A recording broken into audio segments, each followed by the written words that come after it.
18. Wyatt, what the hell was that? I ask once I'm in the truck, voice cracking. My legs feel like jelly.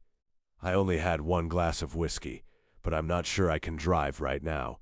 What? Aurora has strapped herself in, one leg crossed over the other with an alcohol-induced, blissful glow to her face, as if she's completely oblivious to what just happened, how she just kissed me, in front of Holly Slade. And the problem is, it might have been the best kiss I've ever had. It might have completely turned my world upside down, might have made me question every single decision I've ever made in my life, wondering why the hell I've never kissed Aurora before, when it felt so fucking right. I've felt fireworks before.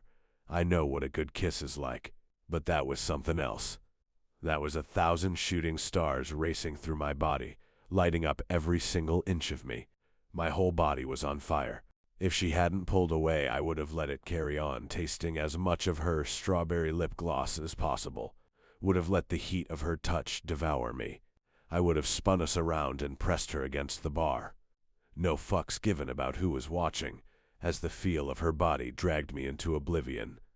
I didn't give a single thought to Holly and her boyfriend. All I could focus on was the bright, sugary taste of Aurora, wondering if she tasted just as sweet everywhere else. ... But I need to stop thinking about that because I'm getting hard again. Shit.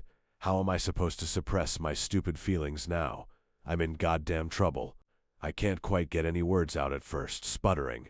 My eyes bulge. Horny little cowgirl, big boy. I'm not proud of how high-pitched the last bit comes out. She cackles, tipping her head back, the column of her throat shining in the moonlight. I want to run my tongue over it. Oh yeah, that. I just couldn't stand seeing you sulk like a little lost puppy dog in front of Holly while she looked down at you.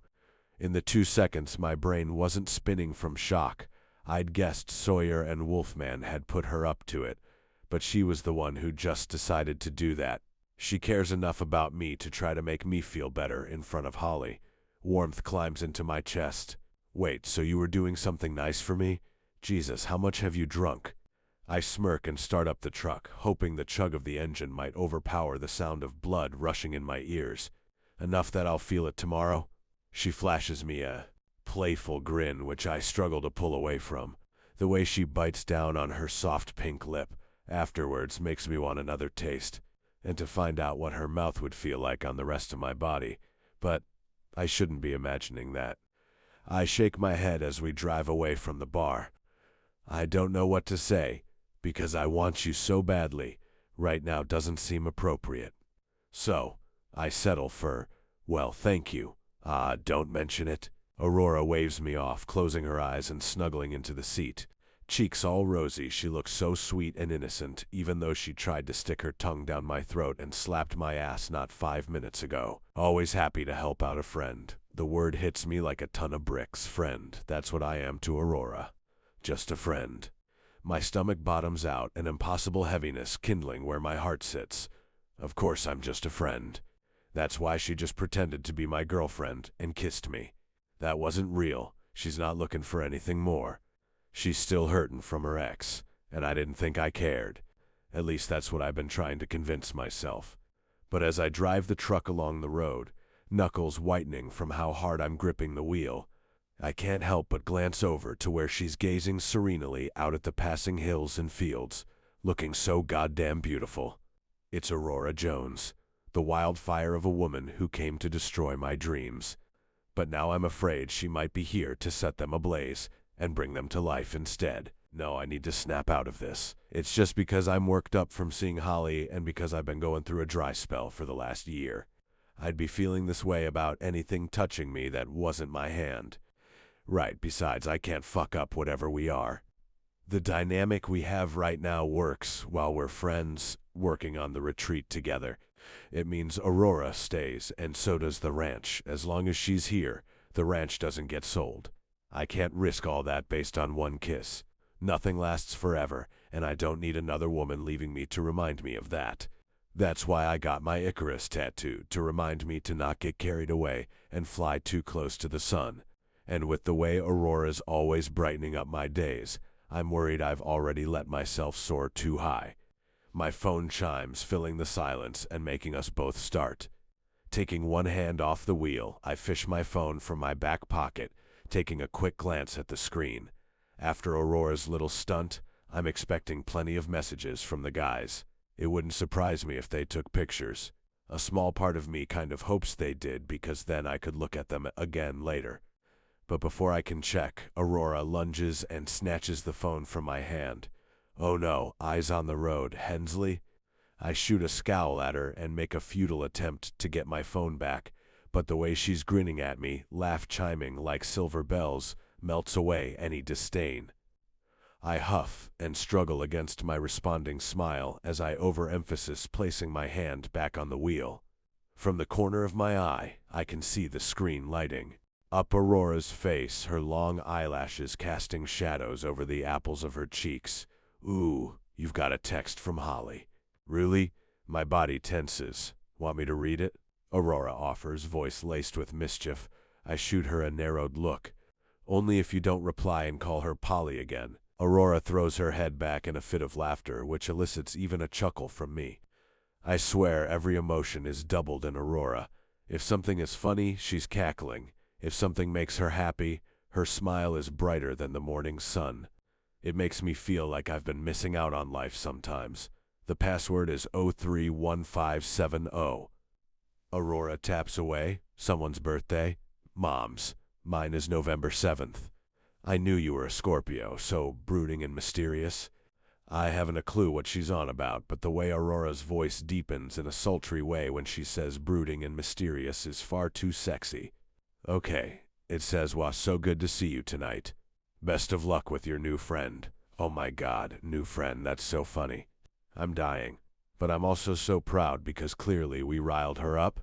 Aurora does some weird-ass little wiggle that I'm guessing is her attempt at a victory dance in her seat. Another laugh bubbles out of my chest, warmth following it. My cheeks ache from how she keeps making me smile. My face isn't used to it. I normally limit myself to one smile a day. That went out the window once Aurora turned up, though. Damn. Oh my God, you even have me as Aurora Jones in your phone. That's so formal. Stop going through my phone, Aurora. I swipe out to try to grab it again, failing when she scoots out of my reach, giggling. Too slow. Why don't you call me Rory? I shrug. Originally it felt too friendly, and we both know that was not how things started off between us. You said most people call you Rory. Yeah, you don't want to be like most people? I don't want to be like most people to her anymore, but I can't say that. I'm still grappling with the truth, which I've evidently been trying to hide even from myself, and that's harder to do when she's sitting across from me. It makes me incredibly grateful when we finally hit the last stretch of country road home. I grunt in response, then Aurora gasps and bobs her legs excitedly. Oh, you have Instagram? We so have to make it Instagram official. Suddenly, she's shuffling around in the seat, twisting to lean on me and holding my phone out in front of us. Smile. I try to duck out of the picture. You just had a go at me for looking at my phone while driving, and now you want me to take my eyes off the road for a selfie? Oh, Wyatt, come on. Aurora rests her head on my shoulder, pouting while her big eyes glisten up at me. It takes far too much self-control to rip my gaze away from her so that we don't veer off the road. Otherwise, I think I could stare into those golden pools of honey so sweet and enticing, forever. Fine, I grumble, because her smile that follows lights me up. Aurora counts down from 3, and I quickly flash a half smile at the camera, while she throws up a peace sign and a toothy grin.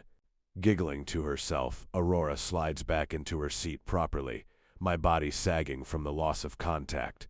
She's typing furiously at the screen as we pull through the arch to the ranch, then makes a little hum of satisfaction and shoves my phone in the drink holder of the center console. Once we reach the main house, I help Aurora out of the car, walking her to the front door. Her eyelids look heavy, blinks getting slower as she opens the door and leans against the frame. You gonna be all right? I ask, struggling to keep in my laugh at how adorably sleepy and drunk she looks. I hate that I can't go in and cuddle her into a slumber. Oh yeah, I've got Pinky to look after me anyway. Pinky, her cheeks flush and her eyes widen. Yeah, Pinky is my bedtime toy. Of course she has a fucking teddy bear. It wouldn't surprise me if she's one of these adults with 20 stuffed toys in her bed, or all lined up on shelves. Right. I narrow my eyes, drink some water, sleep well. Will do, Night Wyatt. And with that she closes the door,